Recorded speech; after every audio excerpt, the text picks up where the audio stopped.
If you're someone who's been trying to stop binge eating for a long time, I'm sure you are no stranger to bouts of despair. Despair will tell you things like, you'll never recover. Recovery is for everybody else, it's not for me. I'm too weak, or I'm not trying hard enough, I'm lazy, I'm undisciplined, I'm broken. Pick your particular flavour of despair. And despair can be so challenging to navigate because you're not just upset about whatever's going on in the moment, but your mind is projecting into the future and saying it's going to be terrible, like nothing's going to get better. So it's so overwhelming in one moment to look to the whole future and imagine that nothing's going to change. And so part of the recovery process is learning how to navigate bouts of despair, because for most people they are going to come, and that's okay. It's a normal part of the process of recovery. I, for the longest time, had bouts of despair that could sometimes go on for a few months, and then I might get a burst of motivation because I read a new book, or maybe the urges to binge were reduced for a bit and I thought I've done it, and I would use that energy to try and rush forward, and then I would blow it, and then I would crash back down into despair. And then my story of despair would be like, what made you think you were going to do it differently this time? Like, this is you. You're always going to end up back here in this pit of failure. This video is about offering you some hope about how you can navigate despair. And I want to deconstruct what despair is, first of all, because when we understand it, or we can see despair slightly differently, when we change our perception of despair, we can change our experience of it. Now, despair is so uncomfortable because it's often a combination of emotions. When we're just feeling one thing, it's not necessarily fun or comfortable, but it's a bit more straightforward and we understand what's going on. But with despair, it's often a combination of fear, because it's very future-based, that nothing's going to change. There's sadness, because there's a sense of grief in that, of loss, this projected loss, about how terrible your life is going to be. And often anger. Now, you may or may not relate to this one. Sometimes you might feel angry at the situation and frustrated with life. But often if you feel frustrated with yourself, frustration is a type of anger. Even shame is a type of anger, because shame is this belief that you're not who you're supposed to be. You're getting it wrong, like you don't like yourself. There's that kind of angry energy, even though it might not necessarily have as much heat in the way we traditionally think of anger.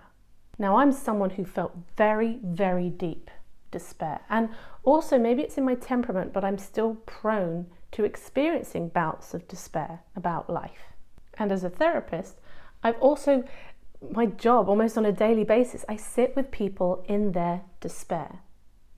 And here's something that is sometimes counterintuitive that has been helpful for me.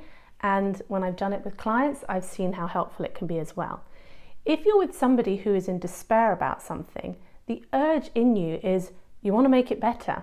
You want to say something that's going to bring them out of their despair and give them the hope. Now, that is a crucial part of shifting out of despair, but also being able to experience despair can transform everything. But the only way, for me anyway, that I can experience despair and feel safe enough to experience despair is to label it as an experience. So because despair is always accompanied by a story of everything's terrible, nothing's going to change, I'm not going to change, we need to recognize this and separate the experience of despair from being 100% invested in the truth of the story it's telling you. Like you 100% believe when you're fully in it, when it's consumed you, that it's true, that you are just realizing that everything's hopeless, not that you are just believing it. So I might say to myself or to a client, like, can you just experience despair and label it as such? So I would say to myself, I am experiencing despair. Because when I label it as an experience, our experience is always changing. You know that much. No experience, no emotional experience you've had has stayed the same your entire life. So framing it as an experience, it recognizes the transient nature of it. Now, it might be you've been stuck in despair for a long time. So you might think, well, it doesn't actually feel transient. And here's where despair can spiral, because the more you believe and cling on to the story that nothing can change and you can't change, the more despair you keep creating. So I'm not saying you try and convince yourself, oh, I can change and everything's going to be fine, because that's not going to feel true. But can you at least doubt it and recognize, oh, maybe part of what keeps feeding this despair is the story around it. And even just being able to doubt, even being able to just step back and go, I don't know that nothing's going to change. I don't know that everything is going to be difficult and feel this painful forever. Sometimes just introducing that little bit of doubt is enough to slow the spiral a bit. And also jumping from despair, let's say you watch a video or you listen to something and you go away, like you went in feeling despair and you come out like almost on a high because you've got this new information or this new way of thinking something, and you're like, this is going to be the thing that fixes me. Be wary of that, my friend. When we go from despair to like that burst of motivation, you feel it like a big shift in your energy, it often sets you up for a crash. The swing is too great, and because you got so excited and so invested that whatever this thing is going to be the thing that changes everything, it can't live up to that, because it isn't going to be one single thing that changes everything. For most people anyway. Emotional energy kind of feeds on itself. So we can end up going down, down, down into this pit, and then we want something to just lift us out of it. But it's much more consistent rather than swinging in and out of feeling terrible and feeling wonderful. It's like, how do I pull myself into the grey, into the middle ground? So with food, it might be that I had a day where maybe I didn't binge when I normally would have done.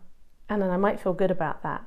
But then the next day I binge, and then I make it mean that yesterday when I didn't binge was pointless, because I binged today, so it doesn't mean anything that I managed to not binge yesterday because it just caught up with me today. That kind of meaning making isn't helpful. That's going to work against me.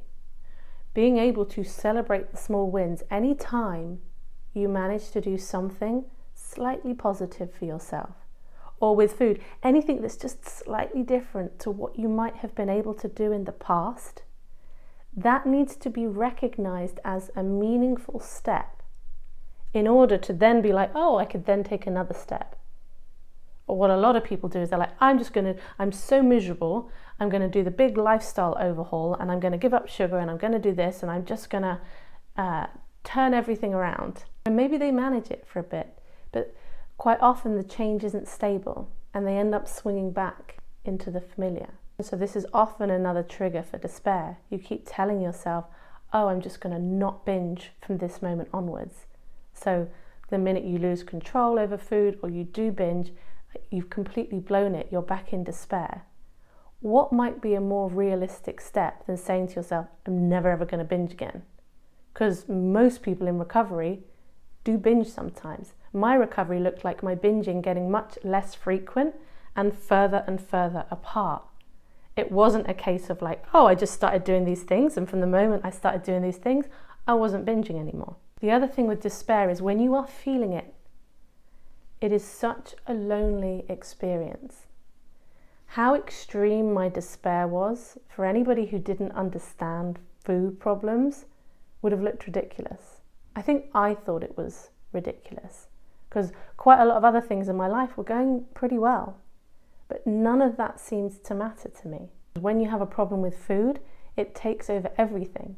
And then I would feel guilty that other people in their lives had these bigger problems, things that were happening to them, and my problem felt like something I was doing to myself.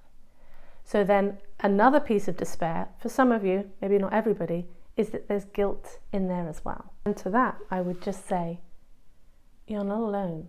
I know it feels like the loneliest problem in the world, but you're really not. There are so many people out there that feel how you feel and that get it. And having spaces or accounts that you might follow that just help you to feel less alone is another way of kind of easing that sense of despair. Because there's so much fear in despair, we want to try and find that safety in connection. One of the reasons why I run various groups, I'll pop the details to them below, but you don't have to join a formal group. There are so many like online spaces and forums where you can connect to other people who know what this is like. Because if you're surrounded by people who don't get it, like it just makes you feel more wrong. And you're not wrong, you're just stuck. In a nutshell, this is about identifying the beliefs, the story that goes along with your despair, and recognizing that it is a story, because none of us can predict the future. There is a part of you that seeks wellness, that wants to get better. And recognizing that there is a part in there that's on your side as well can be enormously relieving. There is a part that is trying to make this better. And that part hasn't been killed off. Make small wins meaningful. Don't try and do the big overhaul. I say don't. I'm not telling you whether you should or you shouldn't. But just recognize that the big overhaul might be leading to more crashes. And for me, it's like when I was up here, that crash just made the despair even greater because it felt like I'd fallen. Label despair as an experience that is transient and find places or people to listen to or connect with that make you feel less alone. If you have any other ways that you handle despair, if you recognize this, pop them in the comments below because they might be helpful for other people to see. But anyway, I'll leave it there for today. Thank you for watching and I'll see you on the next video.